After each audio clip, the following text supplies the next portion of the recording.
आज हम लोग इस वीडियो में करेंगे pair of linear equation in two variables को सॉल्व करने का सेकंड मेथड सब्स्टिट्यूशन मेथड। इसके पहले हम लोग ग्राफिकल मेथड से सॉल्व किए थे, इसके पहले एक्सरसाइज में 3.2 में। इसके बाद वाला एक्सरसाइज यानी 3.4 जो आएगा उसमें एलिमिनेशन मेथड आएगा और उसके बाद वाला एक्सरसाइज में क्रॉस मल्टीप्लिकेशन मेथड। ये चारों जो मेथड है linear equation in two variables को सॉल्व करने का मेथड है सिंपली। चलिए शुरू करते हैं। आज हम लोग करेंगे इस वीडियो में एक्सरसाइज 3.3। इसमें भी सॉल्व करना है, pair of linear equation in two variables का सॉल्व करना है, बट बाय ग्राफिकली मेथड ये नहीं है। इसमें जो मेथड हम लोग यूज़ करेंगे उस मेथड का नाम है सब्स्टिट्यूशन मेथड। तो बाय सब्स्टिट्यूशन मेथड हम लोग लीनियर इक्वेशन को सॉल्व करेंगे। तो यहाँ पर ये दो लीनियर इक्वेशन दिया गया, पेयर ऑफ लीनियर इक्वेशन है। तो इसके पहले एक्सरसाइज में 3.2 में हम लोग ने ग्राफिकली इसको सॉल्व किया था बाय ग्राफ, लेकिन इसमें जो इस इक्वेशन को हम लोग सॉल्व करेंगे वो अलग एक मेथड है, बाय सब्स्टिट्यूशन मेथड। तो सब्स्टिट्यूशन मेथड क्या है, तो इसको हम एग्जांपल के द्वारा इसको आप लोग को समझा दे रहे हैं। ये बहुत ही आसान मेथड है, सिंपल है, ठीक है। आइए देखते हैं। तो क्वेश्चन 1 का 1 नंबर, ये दो इक्वेशन है हमारे पास, x plus Y equal to 14 equation 1, x minus Y equal to 4 ये इक्वेशन 2। इस पेयर ऑफ लीनियर इक्वेशन को सॉल्व करना है बाय सब्स्टिट्यूशन मेथड। मेथड का जो नाम है सब्स्टिट्यूशन मेथड, सब्स्टिट्यूशन मेथड। तो इसको कैसे सॉल्व करेंगे, ये मेथड क्या है, इसको सॉल्व करके देखने से ही पता चल जाएगा सब्स्टिट्यूशन मेथड क्या है, उसको कैसे सॉल्व करेंगे। तो चलिए हम इस क्वेश्चन नंबर 1 का 1 जो है उसको सॉल्व करके दिखाते हैं कैसे सब्स्टिट्यूशन मेथड से सॉल्व करेंगे। तो फ्रॉम इक्वेशन 1, सबसे पहले इक्वेशन 1 को लेंगे। फ्रॉम इक्वेशन 1 से क्या करेंगे, सबसे पहले यहाँ पर एक वेरिएबल का वैल्यू दूसरे वेरिएबल के टर्म में लेंगे, यानी x वेरिएबल का वैल्यू अगर फाइंड करेंगे y के टर्म में कैसे निकालेंगे, तो और x इक्वल टू ये y को उधर सेंड कर देंगे तो 14 माइनस वाई। यहाँ पर x वेरिएबल का वैल्यू जो है y के टर्म्स में फाइंड कर लिए हैं, यानी x equal to 14 minus Y. ये इक्वेशन मेरा हो जाता है यहाँ पर 3। अब ये जो x का जो वैल्यू हम फाइंड किए हैं, x equal to 14 minus Y, X का एक वैल्यू, ये वैल्यू जैसे ही फाइंड कर लेंगे इस वैल्यू को सब्स्टिट्यूट कर देंगे सेकेंड इक्वेशन में, यानी जो दूसरा इक्वेशन है उसमें इस x का वैल्यू को, ये जो सेकेंड इक्वेशन है जो x minus Y equal to 4 है, x का वैल्यू को यहाँ पर सब्स्टिट्यूट कर देंगे, यानी y x को यहाँ पर रिप्लेस करके यहाँ x का जो वैल्यू आया है यहाँ पर पुट कर देंगे, इसलिए इसको सब्स्टिट्यूशन मेथड कहा जाता है। तो चलिए इसको भी करके देखते हैं। तो इस x वैल्यू को अब इक्वेशन 2 में, ये जो इक्वेशन 2 था उसमें हम लोग पुट करेंगे। तो लिखेंगे क्या, substituting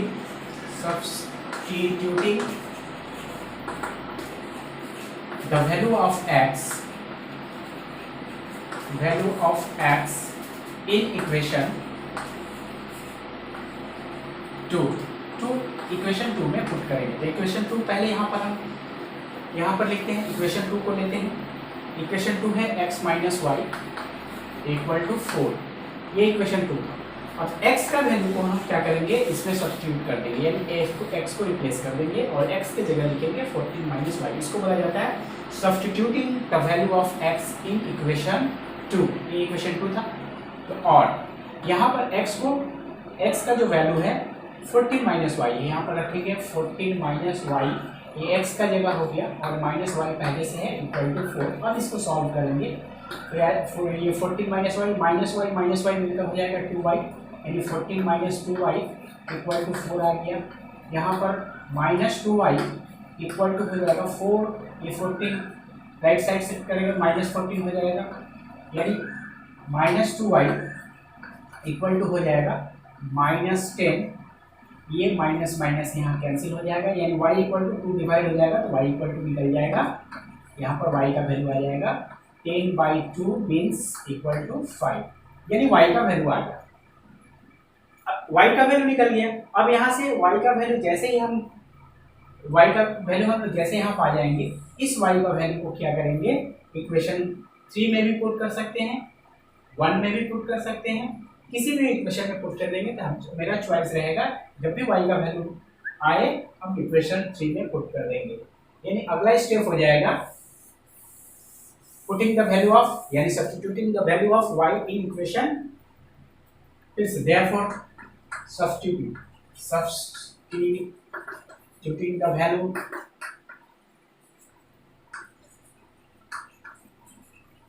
value of y in equation 3। ये जो 3 इक्वेशन आया था उसमें सब्स्टिट्यूट कर देंगे।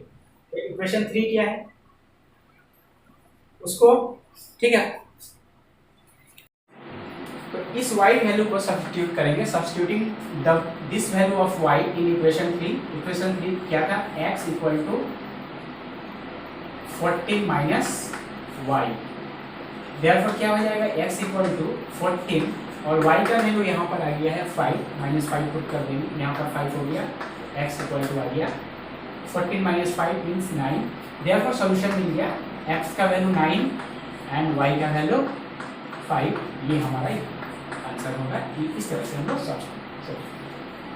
सॉल्व कर सकते हैं। तो ये बाई सब्स्टिट्यूशन मेथड है। यानी सबसे पहले क्या करना है, इक्वेशन 1 को सॉल्व करते हुए x का वैल्यू y के टर्म में फाइंड करेंगे और x का वैल्यू जो आएगा उसको इक्वेशन 2 में पुट करेंगे और इक्वेशन 2 में पुट करने के बाद वहाँ पर एक y का वैल्यू आ जाएगा और y का वैल्यू को फिर वापस सब्स्टिट्यूट कर देंगे इक्वेशन 3 में और पुट करने से वहाँ पर x का वैल्यू फाइंड हो जाएगा। इस तरह से हम लोग सॉल्व कर सकते हैं बाई सब्स्टिट्यूशन मेथड। एक दूसरा सम्स लेकर देखते हैं। ये क्वेश्चन नंबर 1 का 6 है। तो यहाँ पर फ्रैक्शन में दिया हुआ है 3x/2 minus 5y/3 equal to -2, equation 1 है ये। x/3 plus y/2 equal to 13/6 ये दूसरा इक्वेशन है। तो इसको सबसे पहले क्या करेंगे, इसको स्टैंडर्ड फॉर्म लेकर आएंगे। यानी ये फ्रैक्शन को सबसे पहले एलसीएम करके इसको स्टैंडर्ड फॉर्म में ले लेंगे। तो 2 3 का एलसीएम 6 हो जाएगा, 2 3 जा 9x माइनस 3 2 जा 2 5 जा 10, यानी 10y इक्वल टू -2 और इसको इसके बाद यहाँ पर क्रॉस मल्टीप्लाई कर देंगे तो आ जाएगा 9x minus 10y equal to 6 2 जा -12। ये हमारा इक्वेशन 1 है। सिमिलरली इसको भी वैसे ही एलसीएम करके कर लेंगे। पहले 3 2 6 आ जाएगा, 3 2 जा 2x प्लस 2 3 जा यानी 3y इक्वल टू आ जाएगा 13/6। अब यहाँ पर क्रॉस मल्टीप्लाई करने से पहले ये देख लेंगे, ये both side left hand side and right hand side 6 6 है। तो डिनोमिनेटर में ये कैंसिल हो सकता है इन 1 टाइम्स में और ये हो जाएगा 2x इक्वल टू, अब यहाँ पर 3y इक्वल टू आ गया मेरा 13। ये हमारा सेकेंड इक्वेशन है। तो ये दो इक्वेशन पहले सिंपल फॉर्म यानी स्टैंडर्ड फॉर्म में कन्वर्ट कर लेंगे, उसके बाद सॉल्व करेंगे। चाहे वो डेसिमल हो चाहे फ्रैक्शन हो, तो डेसिमल को डायरेक्ट किया जा सकता है, फ्रैक्शन को हम पहले सिंपल फॉर्म यानी स्टैंडर्ड फॉर्म में ले लेंगे और फिर वही प्रोसेस शुरू होगा। इसको बाय सब्स्टिट्यूशन मेथड इसको सॉल्व करना है। तो फ्रॉम इक्वेशन 1 से लेंगे और x के टर्म में y का वैल्यू फाइंड करेंगे या y के टर्म में x का वैल्यू फाइंड करेंगे, कोई भी कर सकते हैं। तो फ्रॉम इक्वेशन 1 फाइंड करके निकालते हैं इक्वेशन 1, यानी इक्वेशन 1 है 9x minus 10y equal to -12 है। यहाँ से 9x इक्वल टू हो जाएगा -12, ये -10y राइट हैंड साइड जाएगा तो 10y हो जाएगा और x इक्वल टू 9 जब राइट हैंड साइड जाएगा तो ये डिवाइडेड बाई हो जाएगा -12/10y डिवाइडेड बाई 9। ये इक्वेशन हमारा मिल जाएगा इक्वेशन 3। अब इस x का वैल्यू को क्या करेंगे, इक्वेशन 2 में पुट कर देंगे यानी सब्स्टिट्यूट कर देंगे। तो इक्वेशन 2 में सब्स्टिट्यूटिंग द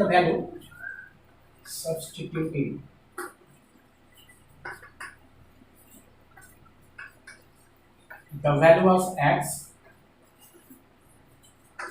इन इक्वेशन 2 में सब्स्टिट्यूट कर देंगे। तो इक्वेशन 2 को यहाँ पर लिखेंगे। यहाँ पर इक्वेशन 2 क्या है, 2x plus 3y equal to 13 यानी x को सब्स्टिट्यूट करेंगे तो x का वैल्यू जो आया है y के टर्म में यहाँ पर पुट कर देंगे, तो आ जाएगा 2 into -12 plus 10y divided by 9, ये हुआ x का वैल्यू। उसके साथ है प्लस 3y इक्वल टू 13। अब इसको आगे सॉल्व करेंगे, यहाँ से y का वैल्यू निकल जाएगा। ये सब्स्टिट्यूट करने के बाद ये मिला है, इसको क्या करेंगे, अब इसको हम यहाँ ला देते हैं। ये है हमारा 2 into -12 plus 10y divided by 9 plus 3y equal to 13। इसको सॉल्व करेंगे तो यहाँ 2 का मल्टीप्लाई है, 2 का मल्टीप्लाई कर देंगे तो -24 आ जाएगा प्लस 20 आ जाएगा, 20y divided by 9 plus 3y वैसे ही रहेगा इक्वल टू 13। यहाँ बाई 1 कर लेंगे, फ्रैक्शन का यहाँ पर एडिशन हो जाएगा यानी 9, एलसीएम 9 हो जाएगा, तो 9 से डिवाइड करेंगे तो 1 आएगा, 1 का स्कूल टर्म में मल्टीप्लाई होगा तो वही देगा -24 प्लस 20 और प्लस यहाँ पर 1 से जैसे डिवाइड करेंगे 9 3 है, यहाँ पर 27y आ जाएगा इक्वल टू 13। अब यहाँ पर लाइक टर्म जो है उसको प्लस माइनस कर लेंगे, तो लाइक टर्म में डिवाइड, ये एलसीएम 9 था तो लाइक टर्म में ये y है, ये -24 वैसे रहेगा, ये प्लस हो जाएगा 47 y, ये दोनों में ऐड हो जाएगा इक्वल टू 13। अब इसको यहाँ पर क्रॉस मल्टीप्लाई कर लेंगे, यहाँ हमारा तो क्रॉस मल्टीप्लाई करेंगे तो देगा -24 प्लस 47y इक्वल टू हो जाएगा 13 9 91 ना 170 और यानी 47y इक्वल टू ये 24 जाकर प्लस हो जाएगा उसमें, 117 प्लस 24 यानी y इक्वल टू आएगा, ये प्लस हो जाएगा 1, ये हो जाएगा 4 और ये हो जाएगा 141 डिवाइडेड बाई 47, तो ये 47 से 3 टाइम्स में डिवाइड हो जाएगा यानी y का वैल्यू यहाँ आ जाएगा 3।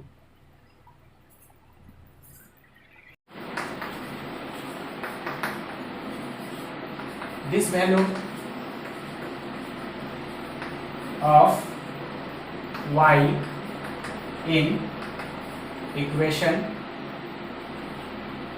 3, इस 3 इक्वेशन में इसको पुट कर देंगे। इक्वेशन 3 क्या था, इक्वेशन 3 है x equal to -12 plus 10y divided by 9, यानी यहाँ पर y का वैल्यू को सब्स्टिट्यूट कर देंगे और y की जगह वैल्यू पुट कर देंगे 3, तो यहाँ से x का वैल्यू फाइंड हो जाएगा। -12 प्लस 10 इंटू y है इंटू 3 डिवाइडेड बाई 9 और x इक्वल टू हो जाएगा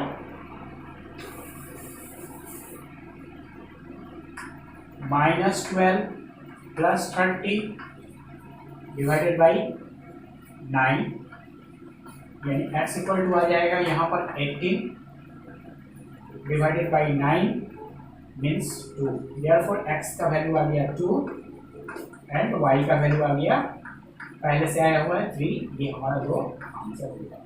इस तरह से हम सब्स्टिट्यूशन मेथड से सॉल्व कर सकते हैं। इसके बाद क्वेश्चन नंबर 2 है solve 2x plus 3y equal to 11 and 2x minus 4y equal to -24 and hence find the value of m, find the value of m for which y equal to mx plus 3। m का value find करना है इस equation से, यानी m का एक ऐसा value होगा उस केस में y equal to mx plus 3 equal 3 होगा एक नया इक्वेशन, तो उस सब उसमें m का वैल्यू क्या होगा। तो पहला जो क्वेश्चन है solve 2x plus 3y equal to 11 and 2x minus 4y minus 24। यहाँ पर pair of linear equation in two variable given है, इसको सॉल्व करना है। तो इसको कैसे सॉल्व करेंगे, बाय सब्स्टिट्यूशन मेथड इसमें लगा देंगे। तो इक्वेशन जो है पहले लिख लेंगे 2x plus 3y equal to 11 equation 1 and जब सॉल्व करेंगे इसको। एंड सेकेंड इक्वेशन है 2x minus 4y equal to -24। तो अभी जो मेथड हम लोग सीखे हैं सब्स्टिट्यूशन मेथड फ्रॉम इक्वेशन 1 से पहले स्टार्ट करेंगे, फ्रॉम इक्वेशन 1 से स्टार्ट करेंगे और यहाँ से x इक्वल टू वाई के टर्म में फाइंड करेंगे जो कि इक्वेशन होगा 3।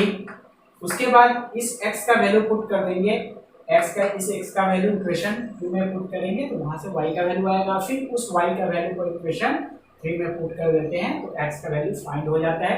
तो पहला जो मेथड है, पहला जो है इक्वेशन, उसको पहले सब्स्टिट्यूशन मेथड से सॉल्व करेंगे। सॉल्व करने के बाद हमारे पास x का वैल्यू और y का वैल्यू ये दोनों हम फाइंड कर चुके हैं सॉल्व करने के बाद। उसके बाद इस इक्वेशन में आएंगे और इस इक्वेशन में x का वैल्यू यहाँ पुट कर देंगे और y का वैल्यू पुट कर देंगे तो यहाँ पर एक नया इक्वेशन मिलेगा m में, यानी m वेरिएबल रह जाएगा, यहाँ पर m इक्वल टू फाइंड कर लेंगे, यानी y equal to mx plus 3 जो है यहाँ पर x का वैल्यू पुट कर देंगे यहाँ जो आएगा और यहाँ पर y का वैल्यू पुट कर देंगे तो इस इक्वेशन में सिर्फ एक वेरिएबल रह जाएगा m और यहाँ से m इक्वल टू फाइंड कर लेंगे बाय इक्वेशन का जो रूल है और ये हमारा आंसर हो जाएगा। क्वेश्चन में वही है, find the value of m। इसके बाद जो क्वेश्चन है क्वेश्चन नंबर 3 से जो शुरू हुआ है तो सबसे पहले उसमें इक्वेशन फॉर्म करना है और उसके बाद उस इक्वेशन को सॉल्व करना है बाय सब्स्टिट्यूशन मेथड। तो ये प्रॉब्लम सम्स है, बोला form the pair of linear equation for the following problems and find their solution bye substitution method. तो सबसे पहले प्रॉब्लम्स को पढ़ना है, समझना है, उसके बाद उसको लीनियर इक्वेशन में का फॉर्म देना है। 2 लीनियर इक्वेशन आएगा और फिर उस प्रॉब्लम को वो जो इक्वेशन आएगा फिर उसको सॉल्व करेंगे, उसके बाद यहाँ पर उसका वैल्यू फाइंड कर पाएंगे। तो फॉर एग्जांपल हम यहाँ पर क्वेश्चन नंबर 3 का 1 2 3 कितने क्वेश्चन है, यहाँ पर टोटल 6 क्वेश्चन है। तो सबसे पहले हम क्वेश्चन नंबर 2 करके आपको दिखा रहे हैं, क्वेश्चन नंबर 2 कर लेंगे। उसके बाद क्वेश्चन नंबर 3 जो है आप उसको पढ़ें। ये थिक्स के एक्सरसाइज 3.2 में इस तरह का क्वेश्चन को, इस तरह के प्रॉब्लम को सॉल्व करके दिखाया गया है और एक्सरसाइज 3.1 में भी इसी तरह का प्रॉब्लम को सॉल्व करके दिखाया गया है, इसलिए क्वेश्चन नंबर 3 को नहीं करेंगे, हम क्वेश्चन नंबर 2 से स्टार्ट करते हैं।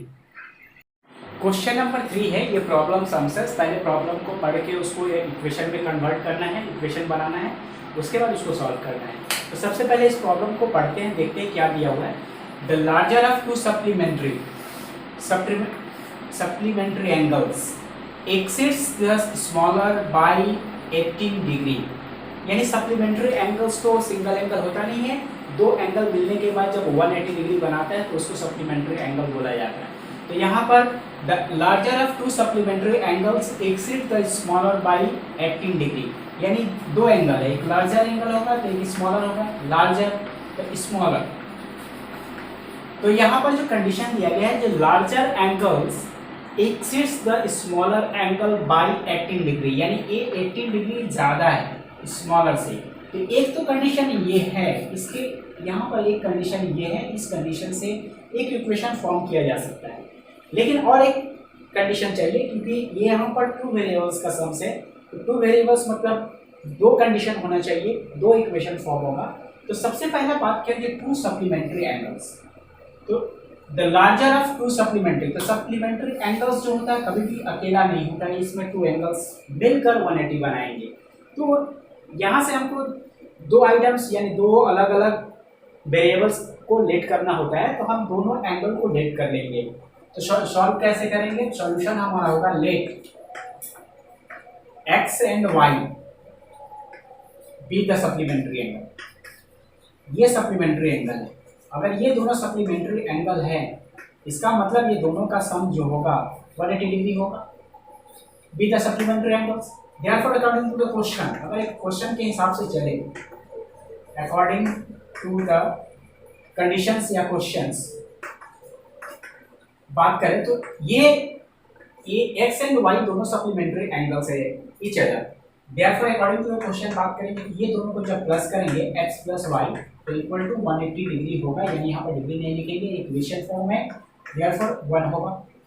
दूसरा कंडीशन है जो लार्जर एंगल है, कौन लार्जर है कौन स्मॉलर है पता नहीं, तो हम एक्स को ही लार्जर लेकर चलते हैं। अगर ये लार्जर है और ये स्मॉलर है तो सेकंड कंडीशन में अगर दोनों का बात करें तो दोनों का कंपैरिजन है जो लार्जर एंगल 80 डिग्री मोर है स्मॉलर से, तो दोनों इक्वल कैसे होंगे, तो स्मॉलर एंगल में अगर 18 डिग्री ऐड कर देते हैं तो दोनों आपस में इक्वल हो जाएंगे और ये हमारा इक्वेशन फॉर्म हो जाएगा सेकेंड इक्वेशन।